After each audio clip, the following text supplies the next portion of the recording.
Me levanto de la cama, me he levantado sin ganas. Esta noche es que no he dormido bien.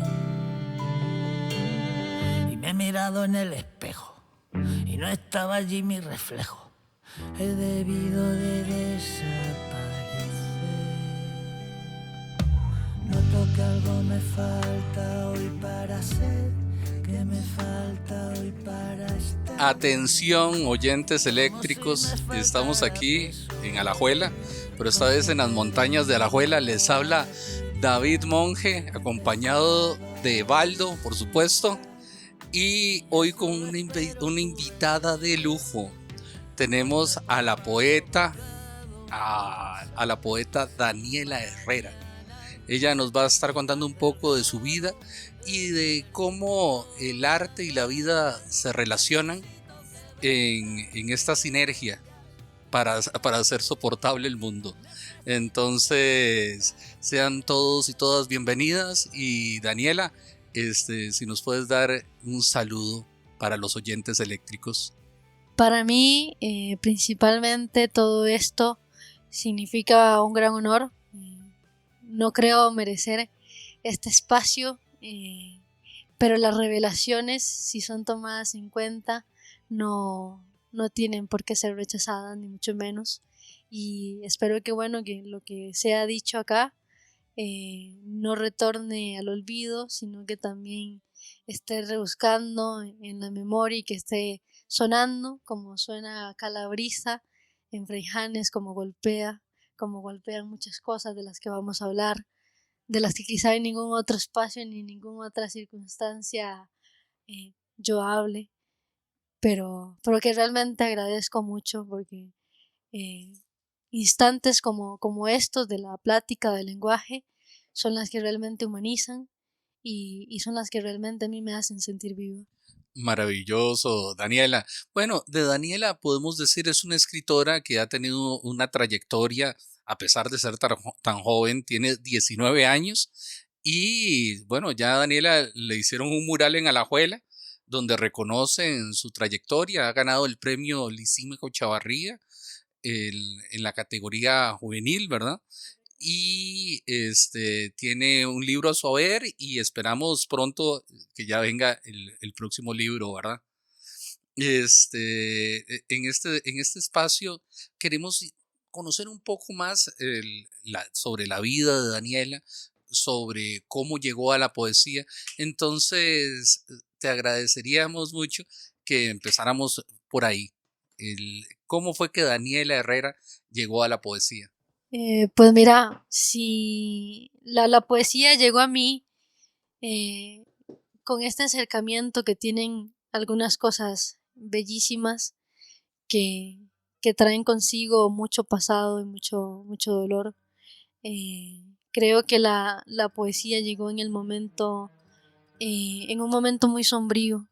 Llegó realmente en el 2017, cuando mi abuela falleció. Ella era poeta y cuando tuvimos que rebuscar entre sus cosas, me encontré yo con unos poemas. Debía ser yo, supongo, la que los encontraría. Y cuando la leí, despertó en mí ese instinto. Eh, Gil de Viedma decía que yo creía que quería ser poeta, pero en el fondo quería ser un poema. Y creo que realmente yo me identifiqué, me encontré con Daniela Herrera cuando empecé a escribir en el 2017, cuando tenía 12 años. Y creo que era algo lo que buscaba siempre y que nunca había encontrado hasta entonces. Eh, Hay cosas que se lapidan en una lágrima y uno entiende entonces cómo algo se guarda entre cosas así, que no sabes cómo nombrarlas porque son una metáfora, son un misterio, simplemente es una circunstancia ahí guardada por vos y para vos. Y la poesía, no sé si esté dentro de mí, realmente no sé si es algo que yo me apropio, si es algo que yo profano, si es un átomo, una molécula, si es una víscera más o qué. Lo que sí sé es que sin la poesía yo no estaría acá y que le debo mucho a la poesía. Realmente creo que la poesía me definió, sí, marcando la muerte de mi abuela.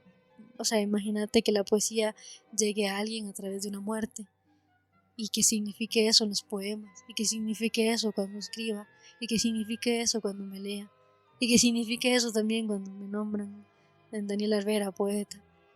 Ese peso de realidad, de concepto, ha sido marcado por la muerte. Y la muerte y la regeneración y la resurrección. Qué noche más mítica de camino ahí en una bifurcación que creía yo conocida, me perdí. Igual conocimos San Pedro de Poás y otros caminos. Yo le quería hacer una consulta a Daniela, ¿verdad? Porque mientras veníamos subiendo ahí me venía contando de su vida y que ha estado marcada por experiencias muy difíciles. Entonces a mí me interesaría, ¿verdad? Si ella está de acuerdo, de que nos comentara cómo esas experiencias han moldeado, cómo esas experiencias y esas vivencias han moldeado el estilo poético y la forma en que usted, los temas que aborda en su poesía, y que nos comentara un poco de lo que fue su infancia, si le parece, ¿verdad? Para que la gente sepa el tipo de experiencias de las que yo le consulto ahorita.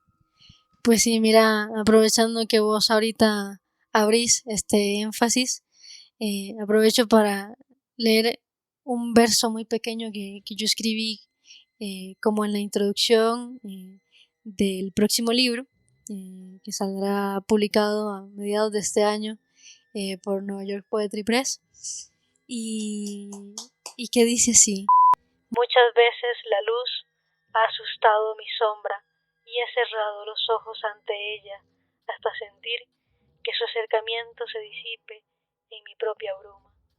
Porque ciertamente la luz ha asustado mi sombra, ha asustado mi oscuridad y también la he necesitado de la luz, pero de esa luz que también se disipa en mi propia bruma, es decir, que yo misma apago con la lágrima, con el sollozo.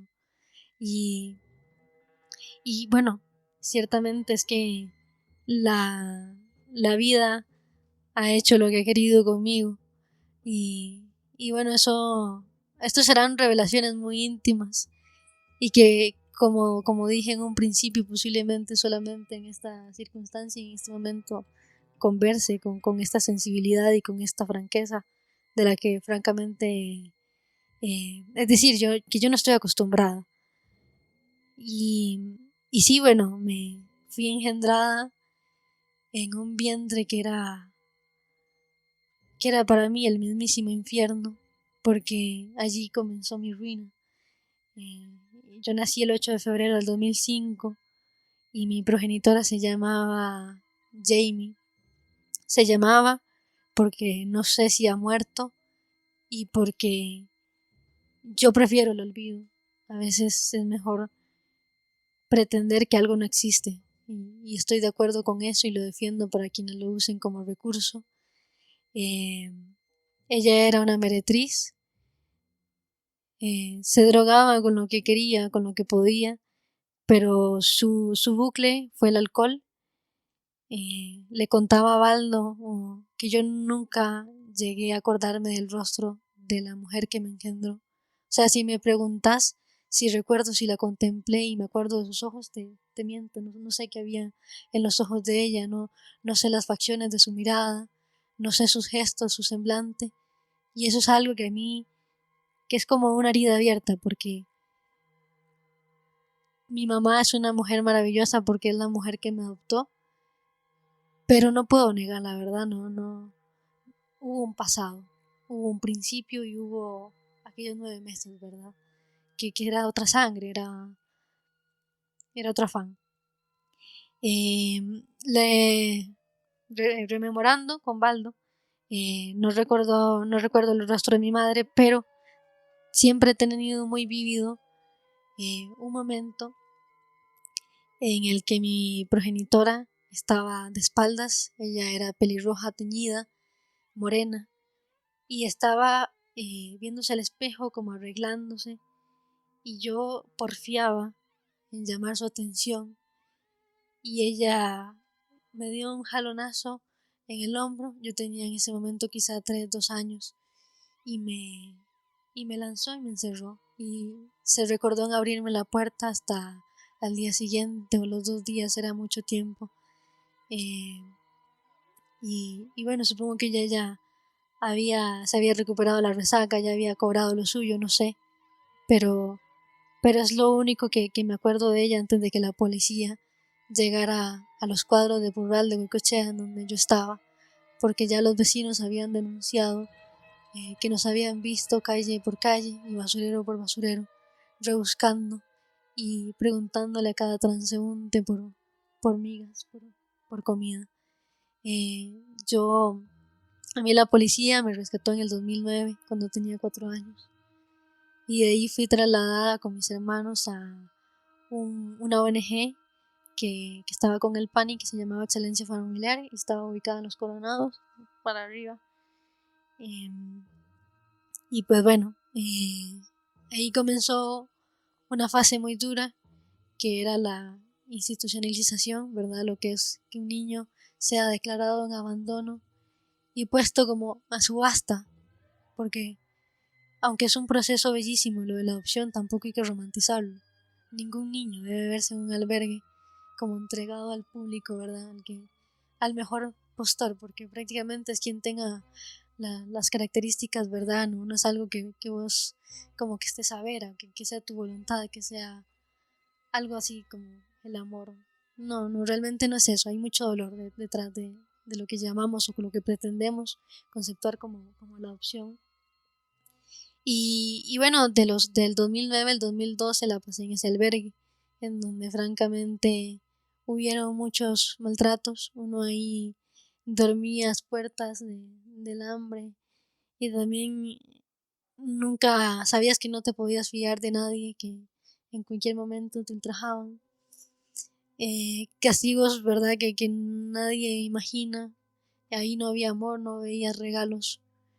Para Navidad yo, por ejemplo, supe que la gente celebraba el cumpleaños, o que uno cumplía años cuando tenía 7, y mi mamá adoptiva, Milagro, que francamente sí es un milagro, me cantó. De hecho tengo acá tatuado en el brazo derecho algo que dice: yo sentí que me arrancaron el corazón, a Milagro, febrero 2012, y fue lo que yo le respondí. En ese momento yo tenía 7 años. Fue lo que le respondí cuando ella me preguntó qué sentí cuando vi partir a mis hermanos, que era con lo único que yo me familiarizaba. Entonces yo le respondí que yo sentí que me habían arrancado el corazón, y fue la primera vez que vi a mi madre llorar, y eso bastó para querer inmortalizarlo en mi piel, y es uno también de los factores que están muy presentes en mí, en mi lírica y en mi memoria y en todo lo que me ha forjado como ser humano. Siempre me ha causado mucha intriga, y creo que siempre he buscado la calle, porque, porque fui una niña de la calle, supe lo que era estar en el frío, o haciéndome un ovillo en un cartón en una calle. Entonces, a través de eso, creo que también he infringido, o por voluntad, algunas circunstancias que me han inducido a la calle, a la madrugada, a los búnkeres. Y ciertamente es eso, es decir la verdad.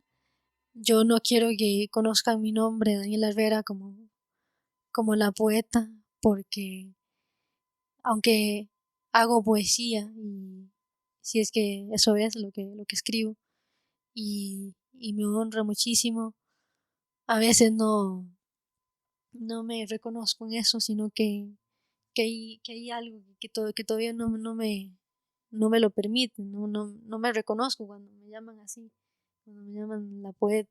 Quiero que sea Daniela Herrera la que buscará siempre la justicia por los niños, que por eso estudio Derecho, y, y quiero que también los niños que están ahí institucionalizados, que han llevado palo, que han sufrido el abandono, que es algo que ningún niño debe experimentar, sea subsanado lo cuanto antes, porque es una realidad que hemos omitido mucho y que no sabemos todo lo que trae consigo todas las fatigas.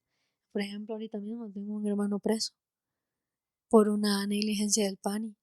Lo dieron en adopción a un señor que tenía una investigación abierta por pedofilia en Brasil. En el 2015 lo regresaron como un juguete, como un perro, a otro albergue y él se escapó buscando nada más la biología, que también es un instinto, ¿no? La sangre que llevamos, de dónde venimos, de dónde surgimos. Y eso lo condujo a errores implacables que ahora está pagando entre rejas y que creo que también es algo muy brusco. Porque si releemos la semblanza de Kevin, que es mi hermano, era tan solo un niño. Y yo me pongo a pensar mucho en ese contraste. Porque, por ejemplo, a mí me adoptó una santa mujer, porque sí es maravillosa, generosa. Pero Kevin es mi hermano. Kevin es mi hermano y vinimos de lo mismo y somos de los mismos y estuvimos en lo mismo. Y, y bueno, yo pude convertirme en esto, pero él y tantos niños que no. Y esa duda es algo que resurge mucho y de lo que, y una fibra que quisiera tocar. La lengua veloz de entrada, la combinación fatal, no queda nada. Y no me digan pavadas, prefiero morir a vivir con la boca cerrada. Y no me digan lo que tengo que hacer, y no me digan de la forma que me tengo que mover, que la ley no me va entre las piernas. Tengo la boca afilada y la mente atenta. Piensa en la atrevida, jodida y potra, la negra hija de puta con el fuego en la boca, con la Rebeca que menea como loca. Vamos con el iguobo que la sube y destroza. Va como anormal, como animal, juntando los ovarios en un solo canal. Ay, ay, ay, como suena el ritual, haciendo magia, exorcizando el mal. Yo.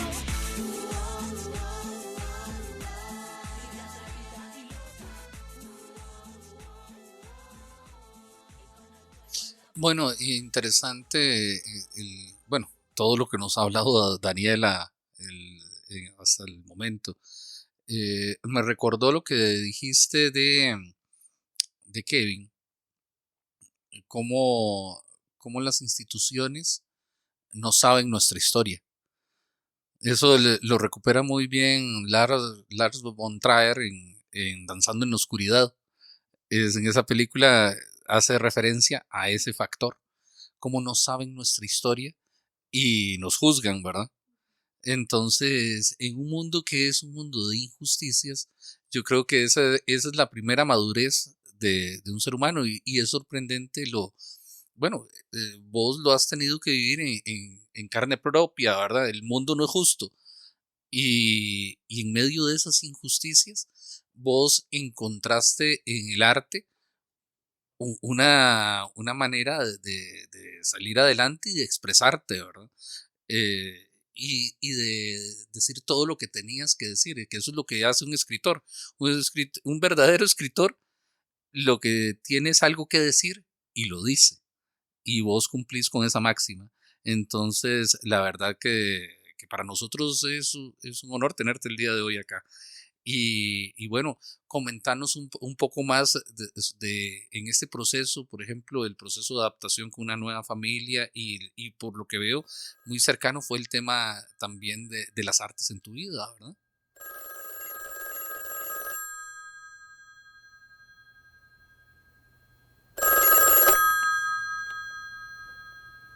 Este poema no tiene título, tiene un epígrafe de Cortázar. No nos vimos nunca, pero no importaba. Mi hermano despierto mientras yo dormía, mi hermano mostrándome detrás de la noche su estrella elegida. A Kevin. Mi hermano está preso. El juez, Pedro, cantó sentencia, empuñó el mazo con el sudor vertido sobre su párpado, posiblemente ardía, luego se lavó las manos. Yo fui una gallina y lo negué 3 veces. No supe si era peor el apuntillar a un toro y oír su ocre abrirse, o suplicar que me incriminasen a mí y no a él. La culpa hacía de mi conciencia un cementerio. Cuestioné si estaría civilizando a los arlequines del infierno o en ritos para curarse del rencor. Su niñez jamás le dio tregua. Ten misericordia de vos y no te olvides de mí. No huyas cuando la alborada refleje en la albufera mis ojos velados como búhos, el ombrío e impío de la ensoñación, y me frustro conmigo, como con todo lo que destruyo por cierto altruismo, reiterando aquel vocablo puntiagudo que consolida tus diálogos y te suplica perdón. En virtud de la ley de la Constitución, a vos te dictaron sentencia desde tu primer llanto, te escondías en el vientre de aquella reclusa que apostaba a todas las mafias por vos. Me acusás a través de las rejas oxidadas y mi corazón en jirones se empobrece al igual que el tuyo. Para mí, desde entonces, se perdió la subjetividad, el estrabismo en la balanza que legitima la conducta de tal y tal. No tengo derecho, Kevin, a redimirte. Me encuentro culpable por abandonarte a la intemperie. Lánzate en mi contra, bestia. Muérdeme la mano, yo que nunca te di de comer. Ciérnese sobre tus ojos una laguna, encapotada de númenes y luciérnagas. Me vendo los ojos con lágrimas, como empañando un espejismo, y no ver en dónde cae el rocío del muérdago, solo sentirlo y estremecerse ante la irrevocabilidad. Articulaste un gesto sin desdén aquella noche y ambos nos morimos. Hay quienes logran matar al niño que sataniza dentro de uno mismo y lo acallan para siempre, su sollozo y su demanda. La réplica de Kevin encarcelado me la pidió la mitad del alma y ni siquiera sé cómo hago para escribir esto. Sí, no, totalmente. Mira, yo a milagro de mi madre, es decir, cuando uno se vincula afectivamente con alguien siempre quiere tener su propio concepto de ella. Y yo he intentado definir a mi madre y no he podido, al menos no siendo precisa, no abarcándola lo suficiente. Cuando nos conocimos, yo le senté en los regazos, ella me tomó las manos, yo las tenía en carne viva, porque yo me comía todos los dedos me los comía de la ansiedad, la cutícula, todos los tenía en carne viva, y ella solamente me abrazaba, me tomaba las manos y me las besaba, y para mí eso era algo nuevo, yo no entendía lo que era eso, incluso me sentí incomodada, porque para mí que me abrazaran no era algo que había experimentado, que me besaran las manos, que me dijeran mi amor, era algo que yo no entendía. Y me acuerdo que en una de las visitas ella me preguntó que si yo quería que ella fuera mi mamá.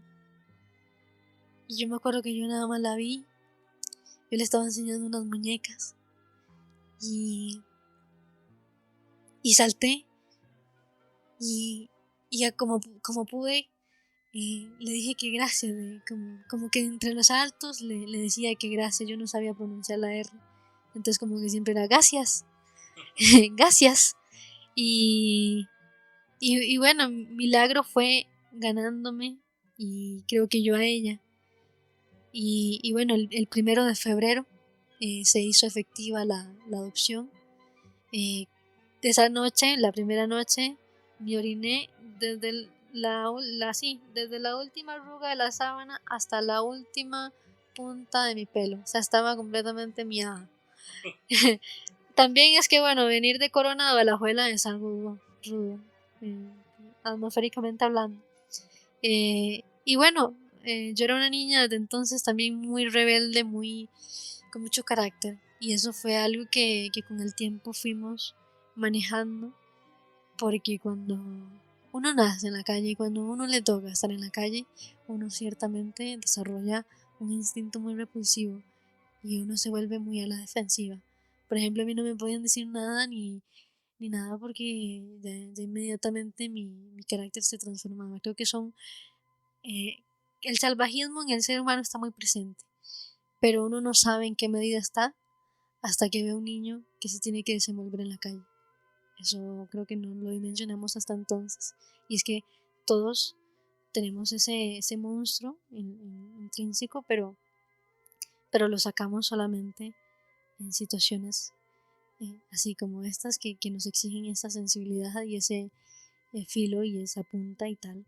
Y bueno, realmente el acoplamiento fue positivo y creo que nació desde el puro amor, porque mi milagro, que también ha tenido una historia muy dura y tal, se ha sacrificado por mí y se ha olvidado de muchas creencias que en antaño ella formaba tan solo por comprenderme. Y eso es algo que yo valoro, porque eso no lo hace cualquiera. No cualquiera es tan humilde de asumir su fracaso, de transformarse, de recapacitar o de amar a alguien aún en contra de todos nuestros principios. Y es algo que ella ha hecho y que ha forjado muy bien. Creo que yo no tendría ni educación ni absolutamente nada de no ser por ella. O sea, ella ha formado en mí todo lo que conozco como integridad. Y, y bueno, que yo estoy muy agradecida porque, porque entiendo que el amor no es solamente algo biológico o algo que defendamos desde lo anímico o lo científico. El amor somos nosotros mismos. Yo soy un espejismo de ella y ella un espejismo mío. Y es eso, porque solamente así nos encontramos. Digamos, yo sé que yo me he apartado muchas veces de ella y ella de mí, pero nos reconocemos porque somos el espejismo una de la otra, y eso pasa cuando amamos. Daniela, bueno, yo recuerdo cuando la conocí a usted, estaba muy pequeñita, tenía 14 años y ya escribía poesía en ese momento.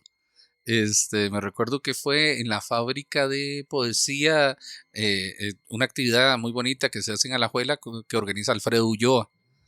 El Alfredo Ulloa hace este proyecto que es la gente llega a mostradores y empiezan a solicitar con temas poemas que se hacen a la carta en el momento. Una experiencia muy bonita. Y me sorprendió ver a una muchacha tan joven y tan madura que estaba exactamente a la par mía en esa actividad. Me sorprendió que tuviera tanto que decir, y en ese momento yo no lo dimensionaba. Digo yo, cómo es tan madura, cómo escribe de esa manera. El, Tal vez quisiera saber un poco cómo fue ese proceso de formación de tu primer libro, porque ya tiene rato de publicarse, tiene 19 años para volver al contexto. Entonces lo escribiste como por esa época que te conocí. ¿Y cómo fue después lo de la entrega del premio de Lisímica Chavarría, que te hiciste acreedora? Sí, David, o sea, cómo olvidarme de la vez que nos conocimos.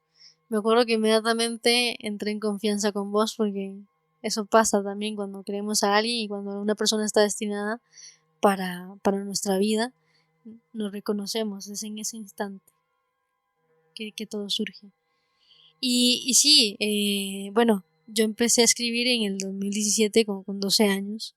Ya a los 14, cuando nos conocimos, ya tenía algo armado. Y es que cuando yo me propuse manejar la escritura, como que me obsesioné demasiado, y en ese momento venía entrando como al cole, se vino la pandemia también, bueno, había mucho tiempo libre, entonces como que me empeñé y me empeñé y me obsesioné, e incluso a veces he llegado a pensar que era como ahí la voz, todavía el alma de mi abuela rondando en este plano terrenal y susurrándome y porfiando en que yo escribiera y que yo escribiera, y como estando a ver ahí a ver, porque yo empecé a escribir y escribir libros y escribir libros, y me acuerdo que contacté a Alfredo Ulloa Peñaranda, eh, porque me habían dicho que era un escritor alajuelense, entonces yo quería empaparme de eso, quería que él me conociera y quería conocerlo. Entonces, me acuerdo que lo contacté. En ese momento, él me estaba, él afirmó que podíamos reunirnos, que podía llegar a mi casa, Entonces, desde media hora antes de que él me confirmara, yo ya estaba sentada en la grada de mi casa esperándolo y esperándolo. Y llegó Alfredo Ulloa Peñaranda a mi casa y yo le enseñé que yo ya había escrito 3 libros y claro, aquello era, por Dios, eso uno lo lee y le sangran los ojos. Pero claro, en ese momento Alfredo Ulloa vio algo en mí que ni yo sabía que era cierto que estaba y empezó a tallerearme y empezó a corregirme y entonces yo como que más me obsesioné porque ahora también quería la expectativa de un escritor que a mí me parece que es del calibre que pocos tienen. O sea, Alfredo Ulloa Peñaranda es un escritor contemporáneo de los máximos. Tiene una palabra tan bien cuidada y es que Alfredo Ulloa Peñaranda es tan pulcro que él no afana nada.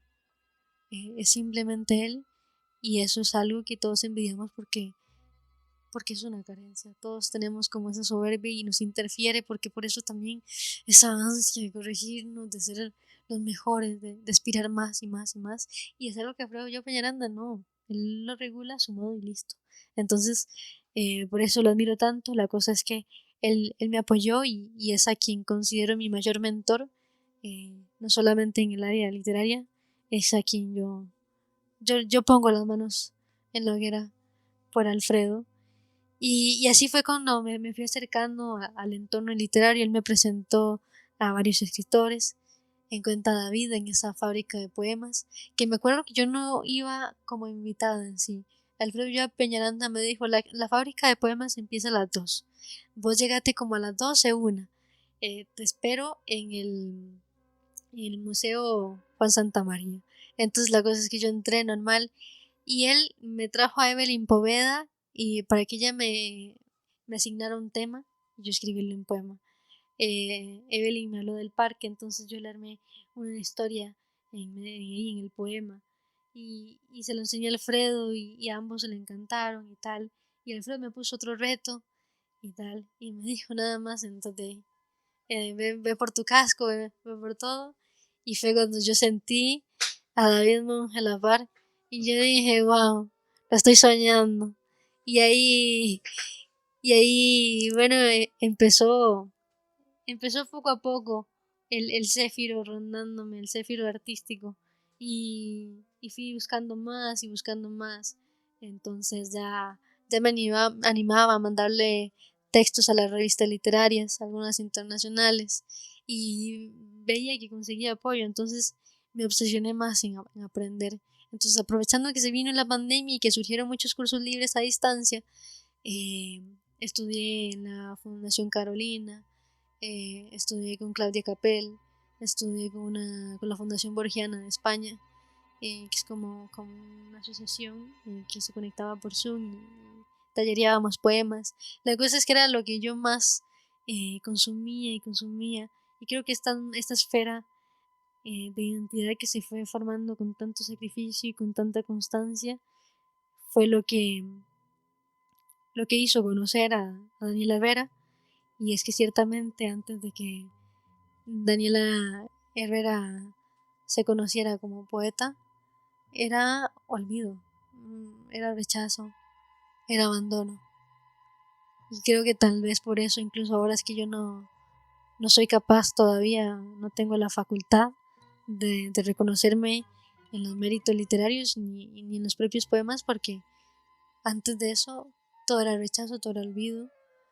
Y tal vez debido, marcando este contraste entre lo que era Daniela Herrera antes a lo que es Daniela Herrera escribiendo poesía como tal, caemos en cuenta que realmente si vos no surgís o no pasas página, te estancás en tu pasado y eso te lleva.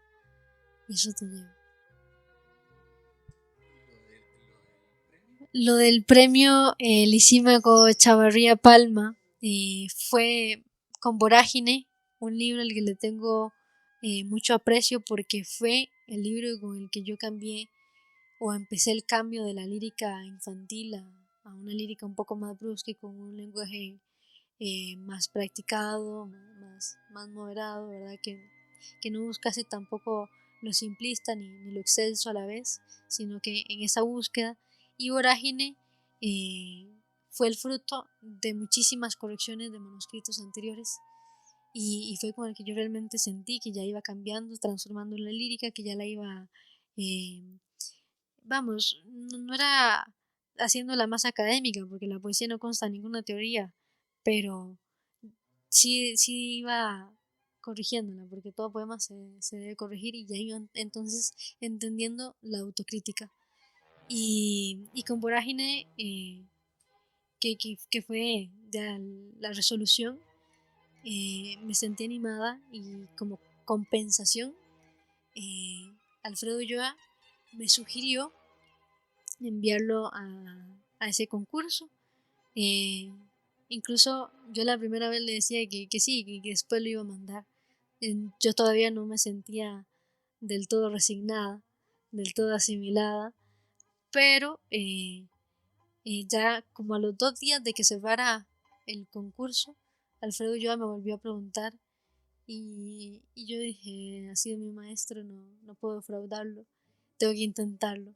Entonces lo postulé, y sorpresivamente un día nada más recibí la llamada del Centro Cultural Figueres Ferrer de que ya que había ganado el premio nacional, y, y dije: wow. Y así fue como surgió, pero sí fue cuestión de suerte y una compensación del destino. Y Vorágine sí marcó eso, porque antes mi lírica era muy infantil, muy simplista, y se notaba. Si leemos los poemas de aquella Daniela, que por favor no los leamos, ni los busquemos, ni los llamemos, notamos a la lírica de ahora. Entonces creo que eso fue lo que marcó la transformación de lírica. Última dosis, Senda Radio, soy políticamente incorrecta. Me gusta bailar, revolucionar, despertar, derramar mi poesía sobre una instrumental. Rebelde perenne, mis musas son las mujeres. Llevo en tinta marcadas todas mis muertes y mis vidas. Incorrecta, me gusta incomodarte, ese es mi arte, con palabras penetrarte. Hacer un omelette con tus pobres sesos tiesos, versos insurrectos que pongan a bailar en tu cabeza idiolectos y estructuras anacrónicas. No soy una anónima, soy pirata, anarquista, feminista en tus bocinas. Óyeme bien que hace tiempo el disfraz de sumisión. Bueno, Daniela, yo sinceramente más bien me está llamando la atención, voy a buscar por todo lado porque de verdad es interesante ver esa evolución también. Yo creo que en la poesía hay una cosa que todo siempre se ven los procesos de los escritores como que si ya fueran terminados, y es interesante ver la evolución también. Entonces, claro, a mí me interesa ver a la Daniela de 14, de 13 años, qué tenía que decir, qué tiene que decir una niña de esa edad, y más con ese contexto que ha sido tan fuerte, y si a mí me sorprendió, te digo, tenías 14 años y yo me quedé, pero ¿de qué está hablando esta niña que tengo yo a la par? Y desde eso, bueno, nos hicimos amigos, y ha sido bonito este proceso de poder compartir con vos ese crecimiento y esas alegrías que ha ido dando tu obra. El libro Vorágine se puede conseguir actualmente, está en formato en línea, o se puede adquirir por medio del Instituto Figueres Ferrer. No sé si sale con publicación el premio. Sí, es correcto. El premio sale publicado. Vorágine también tiene una publicación en el Centro Cultural Figueres Ferrer, entonces allí se puede adquirir. Ahorita toda la gestión del Premio Nacional Isímaco Chavarría Palma, de hecho, lo lleva al Centro Cultural Figueres Ferrer. Entonces allí están todos los libros de cada autor que ha ido ganando. Cada 2 años me parece que es que se hace este premio. La consulta que yo le quería hacer, Daniela, era algo que veníamos hablando cuando subíamos. Y bueno, también para la pregunta es abierta para los dos, ma. Siendo Daniela tan joven, yo lo que le preguntaba ahora que veníamos de camino es que uno se topa, ¿verdad?, con gente, digamos, contemporánea a Daniela, y minimiza mucho el trabajo de autores del pasado, ¿verdad?, de grandes escritores o poetas del pasado, y ellos empiezan su historia como que la historia soy yo, y es como lo de antes de Cristo y después de Cristo, ¿verdad?, que a mí me cuesta entenderlo, pero me explico que que hay muchos jovencillos que ellos ven, la historia es a partir de que yo nací en adelante. Lo de atrás me importa un pepino.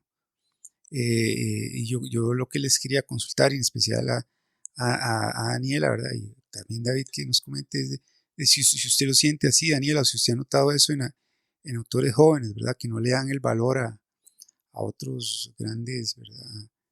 Escritores o poetas que ya están muertos, pero que dejaron una obra muy, muy interesante. ¿Cómo aborda usted esa cuestión?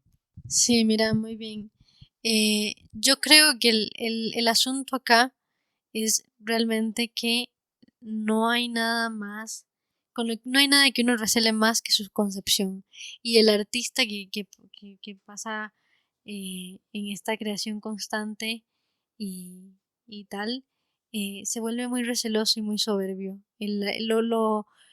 Lo fatalista del artista es el ego y tiene que aprender a manejar eso porque lo traemos consigo, es algo que corresponde. Entonces, el artista siempre también se siente intimidado por otras creaciones que están también a ver de lo suyo y uno se siente un poco ahí salvaje, un poco intimidado, un poco inferior porque lo he sentido y se revela en varios artistas. Yo realmente estoy completamente de acuerdo, lo insto, lo necesitamos todos. La crítica es fundamental, es necesaria. Podés pensar lo que quieras de un libro, que eso no te hace a vos ni más ni menos y al autor tampoco. O sea, es tu percepción, son tus ojos, es lo que vos buscas en el texto, lo que vos lo exigís. Si ya el texto lo carece en medida que vos la expectativa se fue cayendo, está perfecto, pero no por ello tenemos que minimizar o incluso pretender el olvido de ese artista. O sea, hay mucha gente que exige que a un poeta se le quite tal premio porque no lo merece. Y no, o sea, entiendo la autocrítica, entiendo los fundamentos que tenés para basar tu percepción de X o Y, pero que no confundamos las cosas, porque eso pertenece al individualismo que llevamos todos, pero nuestra percepción de las cosas no es la verdad y tampoco mi interpretación de X libro va a ser la verdad. Y no hay que condenar ni al libro ni al artista a eso. O sea, creo que puedo comentarlo y puedo con todo, pero en un marco em, de respeto, porque soy yo, es mi ego, son mis ojos, es mi percepción, pero no tampoco sentenciar al artista, por eso no creo que sea necesario minimizar ni debutar entre una época y la otra porque no tiene sentido escribir y ya. Yo siempre opto por eso, no sé si será por mi corta edad o por mi madurez o porque vengo empezando en esto, pero creo que es eso, escribir y ya, libertad, punto. Vos puedes alcanzar muchísimo mérito si te enfocas en lo tuyo. Yo, por ejemplo, eh, nunca me involucré de más con autores, nunca entré en riñas. Los leía, opinaba para mí, generaba autocrítica, a veces lo comentaba con otras víboras del gremio, pero más allá de eso no intentaba restarle importancia a nadie porque eso no nos lleva a nada. El artista, entre artistas nos conocemos y sabemos lo que somos y hay que retroalimentarnos, pero no empezar en esos dimes que te diretes. Para también cambiar como el contraste, hay otro acá que lo escribí tal vez en una fase de enamoramiento. Tiene un epígrafe de Gil Carrasco que dice: porque eres melancólica y perdida, y era perdido y lúgubre mi amor, en ti miré el emblema de mi vida y mi destino, solitaria flor. Vos tenés el corazón cruzado con cuerdas de guitarra, como si el sollozo musicalizara el latido, el equinoccio afana no envanecer tus ojos de solsticio, son el misticio de nirvana y averno. Hay que adentrarse en tus pupilas, abarcar cada gesto, abandonarse absolutamente. Otras veces ansiamos apoltronar como a la sombra, marginarse al menos, increpar la belleza por abrupta e intangible, el ostracismo de lo metafísico o la religiosidad con la que te arrodillas al atrio. Mi eudaimonía se eclipsa a través de vos. Vos, sutilmente, te exteriorizás en la grieta donde apenas grita la metáfora de algún poema y me aguzanás las manos. La esclavitud vocifera en las vertiginosidades del zaguán donde tantos amantes se ocultan de la verdad y del sol. Mi nostalgia sin lengua cala como la luna en un cementerio, como una horda de momias. Acaricié tu pelambrera como quien roza un fósforo hasta extraer la lumbre. Nada hubiese que esperanzar, huía de ya la ausencia. Me imponías dos leyes, ni una bofetada, ni una caricia. Yo que contemplé tus ojos y te comparé con la compasión del poema, he resucitado para verte morir. Es interesante, vos sabes que esa es una visión del arte muy, muy occidental, que tiene que ver con la muerte del padre, ¿ah? Ojo, en algunos aspectos no lo veo mal, ¿verdad? Porque la nueva generación le toca romper un poco los esquemas de la antigua. Entonces, en ese aspecto, siempre que la crítica sea fundamentada y vemos los cambios de mundo. Bueno, Waldo, nosotros que ya hemos visto, no sé, yo ya he visto como 3 planetas caer y entro a mundos nuevos a cada vez que me sorprenden. Y eso me parece interesante. Ahora bien, como bien decía Borges en esas conferencias famosas, una que fueron varias noches, que están hechas en libro y también se pueden escuchar las conferencias en YouTube, que recomiendo mucho. Hay una conferencia que es poesía. En poesía él aborda la poesía, toda la forma, y la aborda, por ejemplo, como lo ven los asiáticos. La concepción del tiempo del asiático, por ejemplo, decía Borges, es no es una línea recta como la vemos nosotros, sino la ven compartida. Entonces ellos pueden tener un diálogo perfectamente claro con un escritor de 1000 años atrás. Entonces ese escritor de 1000 años atrás, su vigencia permanece. Y ellos lo que tienen es un diálogo permanente con su poesía, con sus formas. Por eso, por ejemplo, el haiku ha durado tanto tiempo como una técnica de escritura que se sigue abordando. Entonces, ¿por qué? Porque para ellos ese diálogo es constante. Ellos no se conciben matando al padre, que esa sería una visión muy occidental. Cuando de hecho nosotros nos vemos el fruto de nuestra escritura, evidentemente no es generación espontánea, ¿verdad? Sino que es fruto del mismo hecho del lenguaje, ¿verdad? Nosotros hablamos un lenguaje que nos enseñaron. Entonces ya estamos hablando con las palabras de otros. A partir de ahí, ya sabemos que todo lo que venga del lenguaje viene de una raíz y es interesante cuestionarla, diría yo, y a la vez aprender de ella, ¿verdad? Entonces eso que vos decís muy bien, la parte crítica, lo que no hay que perder nunca es el espíritu crítico, creo yo, en ese diálogo que es permanente, que te abre y que te hace aprender, ¿no? Excelente, demasiado legendario, vamos. Bueno, es que ahora también, ¿verdad? Veníamos, entre comillas, perdidos y le estaba comentando yo a Daniela que para mí este podcast, ¿verdad? Es con usted muy importante porque yo la escuché y a mí me explotó la cabeza las veces que yo la escuché en el Teatro Municipal. Y yo le consultaba a Daniela, pero también quiero conocer la opinión de David, que, ¿verdad? Mucha gente tiende a pensar que el artista, ya sea escritor, poeta o pintor, tiene que llevar una vida de palo para realmente ser artista y ser productivo, ¿verdad? La gente tiende a pensar eso, que el artista tiene que sufrir para crear, para producir. Pero independientemente de eso, yo les quería consultar si si ustedes piensan que las luchas internas y los demonios contra los que todos peleamos, ¿verdad? Independientemente de condición social, influyen en la creatividad y en la obra de un poeta. Mira, a sabiendas de que la palabra es sensorialidad y sensibilidad y todo lo que se abarca internamente, yo creo que la nostalgia es fundamental y vital para la creación de un poema.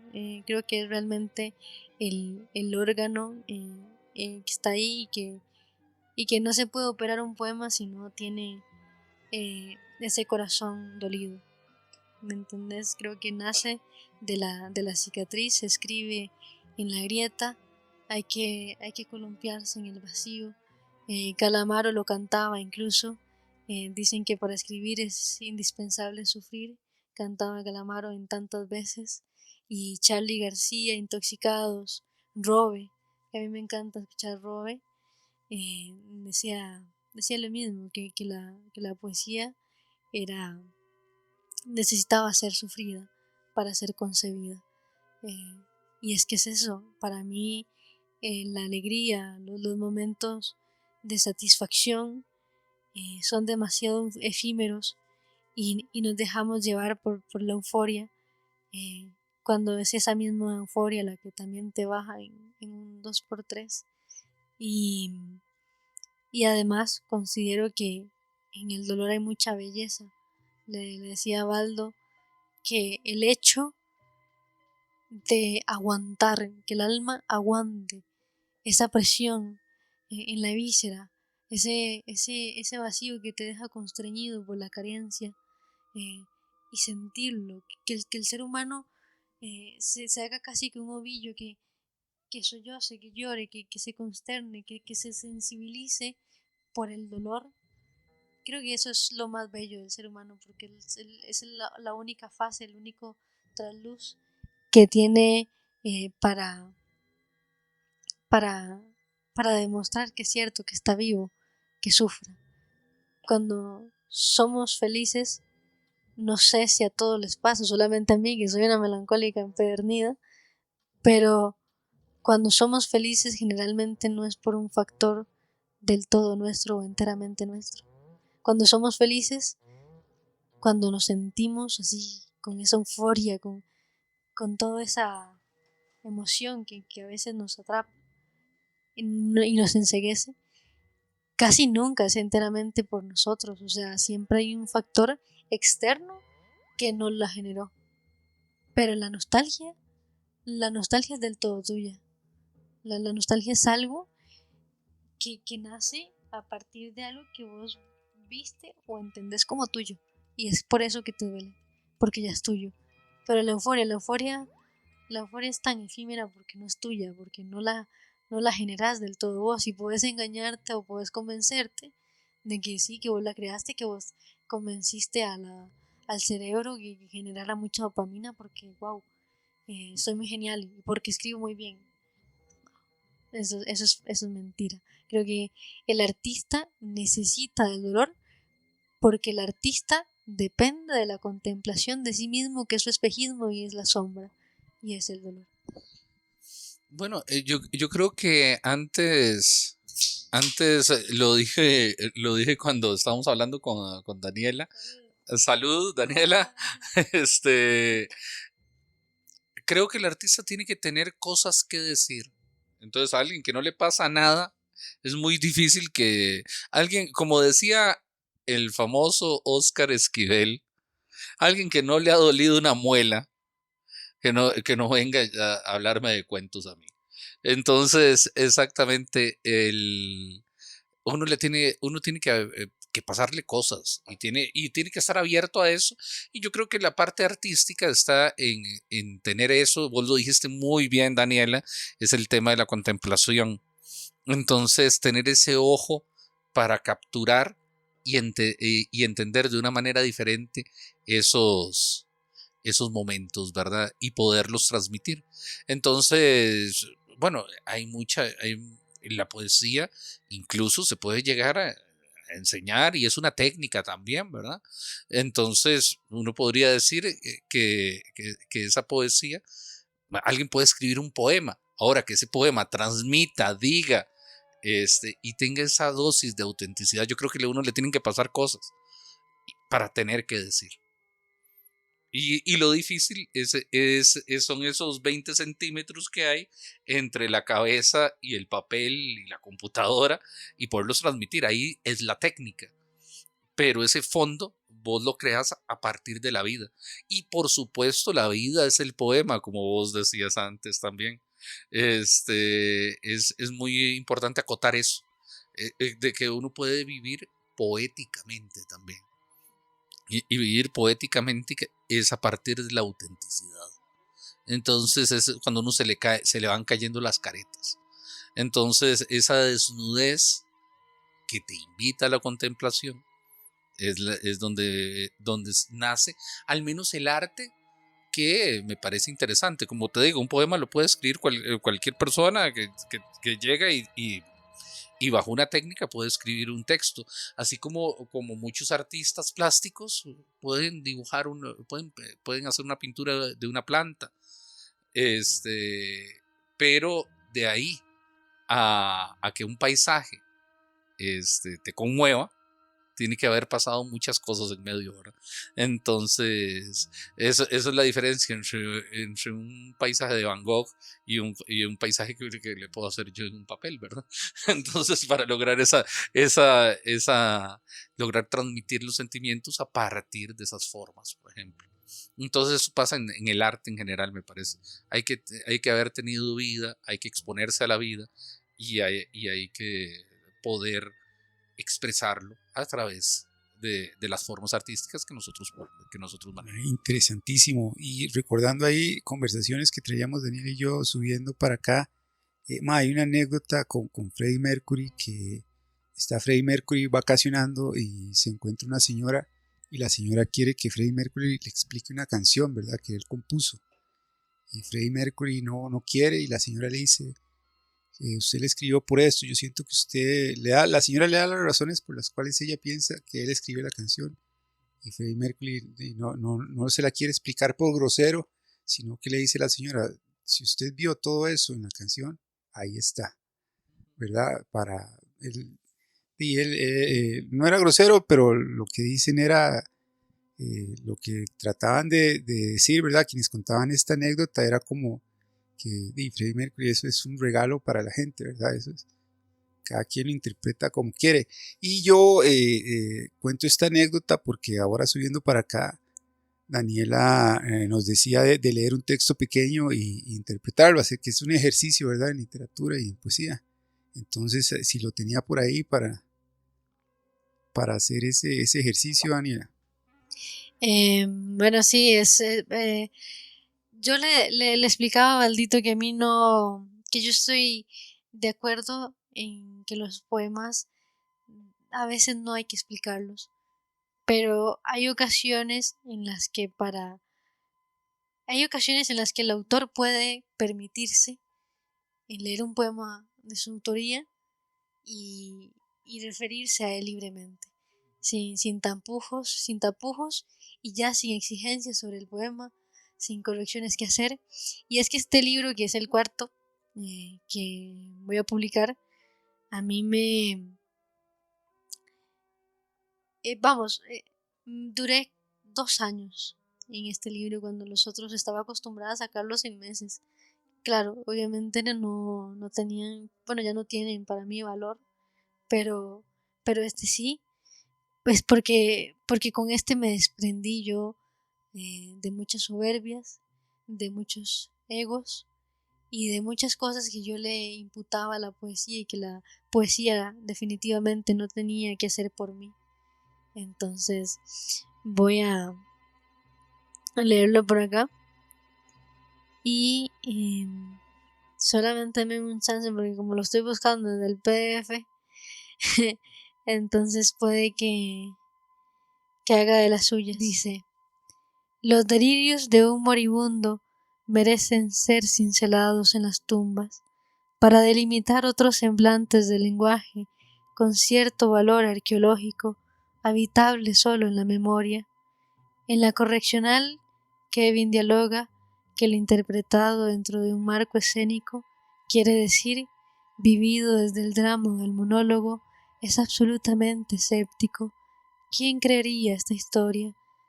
Al fin y al cabo, el gesto certeramente teatraliza lo que quiere, y quizá lo comprendemos demasiado tarde.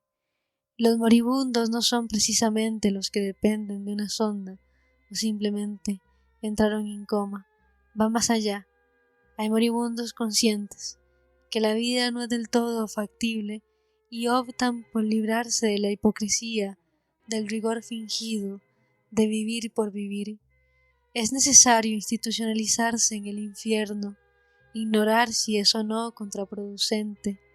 Escribo sin expectativa, aunque a veces temo la vaguedad, arrojarle la brújula al náufrago, reemplazar el licor por el jarabe que embriagó a Jim Morrison y lo tumbó en su lecho, esconderle la escopeta al poeta. La palabra fulmina, no hay retraimiento. A veces me cuestiono el sentido o la coherencia de escribir estos poemas. ¿Por qué lo hago? El daño se hace desde que se piensan. Los versos florecen como una imagen y el exceso de vivacidad prohíbe cerrar los ojos, tan siquiera parpadear. No es posible quedarse dormido hasta culminar el proceso de la flor y contemplarla marchitarse en el papel, perder a un vástago. No quiero entristecer a nadie, a vos te consta, pero sufro por naturaleza. No solo es el estruendo de la guadaña y los escombros desparramados sobre la tumba lo que agota el delirio. La enervación va más allá de lo concebible. Escapo a paso de liebre de los templos. La terapeuta me presigna hiberno los lunes, cada domingo acabo inconsciente y cuando puedo lloro. Me privo de ver el plenilunio habitar en tus ojos hasta que la impía oscuridad lo sella con su gasa contaminado y lo pierdo todo. Es decir, ni la pleitesía ni el adjetivo puede que conceptúen todo este sacrificio. Pese a ello, hay quien se posa inerte y haga de estos poemas una mortaja para no destrozar el reloj en la noche y confiar que amanezca. Con este poema lo que quería referirme era un poco a la desesperación que traemos consigo mismos cuando ambicionamos algo y más concebirlo por nuestra cuenta.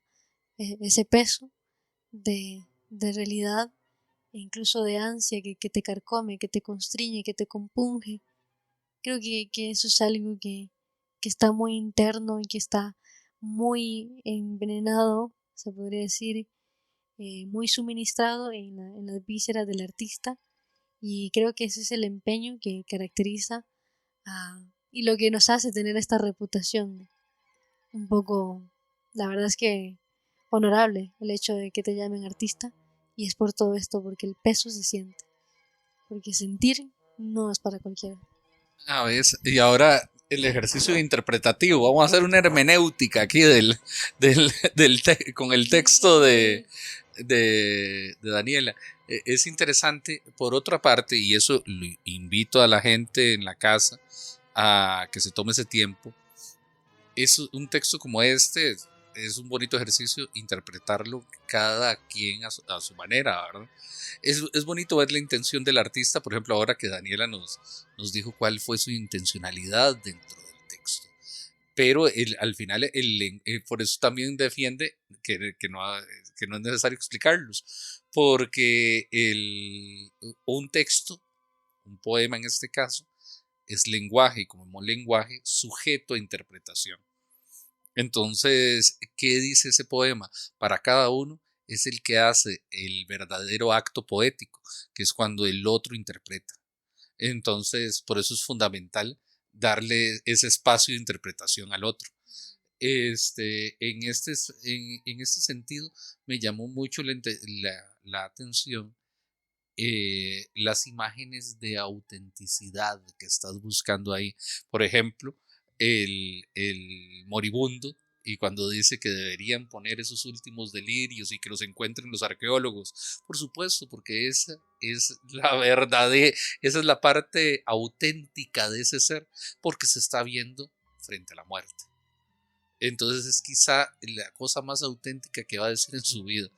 Entonces esa imagen, que es una metáfora para hablarnos de la autenticidad, todavía la refuerza, me parece muy bonito con el tema de la dramaturgia, en cómo vivimos en un teatro y realmente cuando actuamos quizás sea la verdadera vida.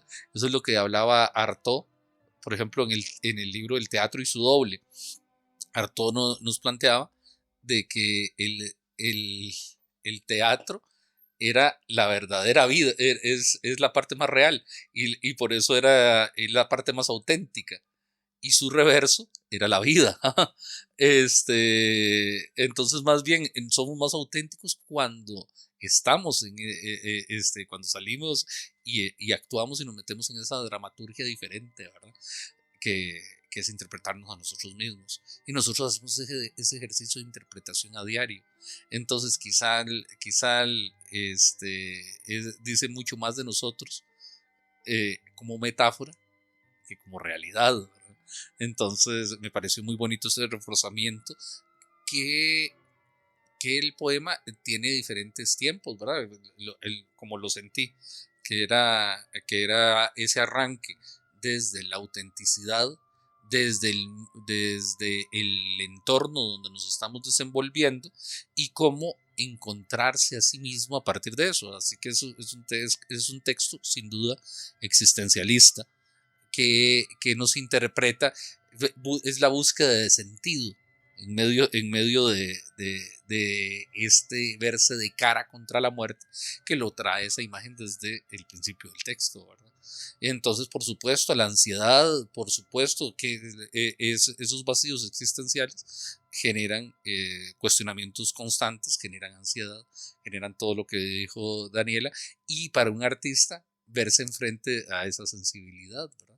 Entonces, que encuentra salida a partir de la palabra escrita en este caso, ¿no?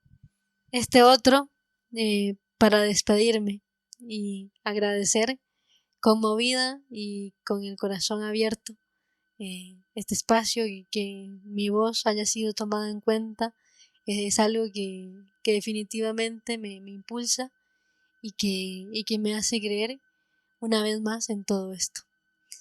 Este poema no tiene título, pero tampoco tiene epígrafe, entonces hay que conducirnos así, a oscuras prácticamente. Dice así: le explico cómo los ácaros volaron mis ojos y padecí la agonía, la inminencia, el estremecimiento por su adiós, la maurosis, la depresión, escribir sola. Adormecí y me vendé el rostro debido a la neuralgia. Pese a ello, escribí en renglones agregados, en líneas medidas apenas por el pulso, o palabras sobre otra que milagrosamente descifré con el tiempo. Azoté las cortezas como el mármol de tu lápida. Un espectro me señaló de qué rama ahorcarme. Al despertar, los cedros de aquel vergel fueron talados. ¿Qué sería la vida sin el talón de Aquiles de los suicidas? Yo como puedo, ahogo tu silueta en mis ojos, lloro por vos y por mí. Hay que yacer sobre el poema, que aguante la culpa y la sentencia por dolo. El ser humano se comporta peculiarmente serio cuando afana trivialidades. Un sollozo mueve el campanario, el maullido de tu gata no me ha dejado dormir. Quizá presagia nuestra muerte. Y yo solamente te escribo. Bueno, muy mítico. Agradecer a David que nos dio el chance de estar aquí en este lugar tan bonito, en la casa de David, para hacer otro podcast. A Daniela también, que ahora veníamos para arriba. Muchísimas gracias de verdad por apuntarse a este podcast y abrirse de la manera en que se abrió, tan honesta, a contarnos un poquito de su vida y cómo su vida ha permeado de alguna otra manera su obra. De verdad muy agradecidos, invitarlos a que escuchen MAP Radio, Radio Pachuco y la serie Bastardos de Poveda, que ya hay como 3 episodios. Y David, ahí una despedida para pasar luego con Daniela. Bueno, un honor estar en este espacio, poder compartir. Gracias, Baldo, por invitarme a hablar con Daniela Herrera, que es un lujo, de verdad. Es un lujo de persona, es un lujo de artista, es un lujo de poeta. Entonces, la verdad que todavía, bueno, la historia de vida de Daniela, esto fue apenas mojarse la punta de los dedos de los pies. Creo que da para mucho más y espero próximamente, tal vez en algún momento, poder ahondar más en la visión de mundo que tiene Daniela, que es interesante, es amplia, es una persona con experiencias, a pesar de su juventud, es una persona de la que todos aprendemos constantemente los que estamos a su alrededor. Muchas gracias, Daniela, por venir el día de hoy aquí. No, yo estoy muy conmovida, estoy consternada en el fondo de mi corazón, agradezco muchísimo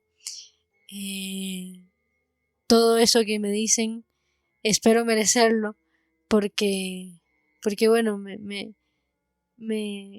hace el corazón de una manera que son como unas vibraciones de alegría, que esas sí son para siempre, porque esto estará para siempre y yo lo agradezco muchísimo, me voy honradísima y lo que más aprecio es que haya sido en este espacio tan genuino que yo me haya revelado como nunca lo había hecho. Entonces, gracias, porque a través de esto también puedo reconocer mi espejismo y apreciarlo y seguir trabajando por la poesía y seguir con esta amistad y estos proyectos tan bonitos. Pura vida. ¡Qué grandes son!